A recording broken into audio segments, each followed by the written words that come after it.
नमस्कार दोस्तों, मेरी न्यू वीडियो में आपका स्वागत है। मैं हूं प्रतीक और मेरे चैनल का नाम है बेस्ट बी स्पीकर। तो फिर दोस्तों, बहुत दिनों से मैंने कुछ वीडियो नहीं डाली थी। मेरी तबीयत भी ख़राब थी, इसलिए थोड़ा रेस्ट ले रहा था। तो आज मैं एक नई वीडियो बना रहा हूँ जो पिक्सआर्ट के ऊपर है। आप कैसे अगर गेमिंग में हो तो आप गेमिंग के लोगो वगैरह सब चैनल आर्ट के बारे में मैं बताने वाला हूँ।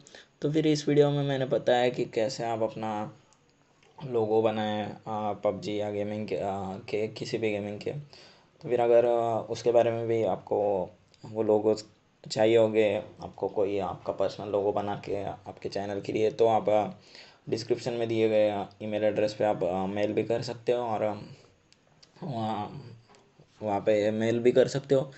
तो फिर चलिए शुरू करते हैं इस वीडियो को। मैं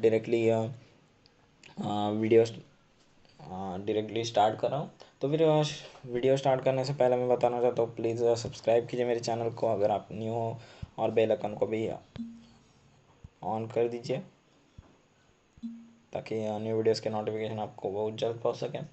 तो फिर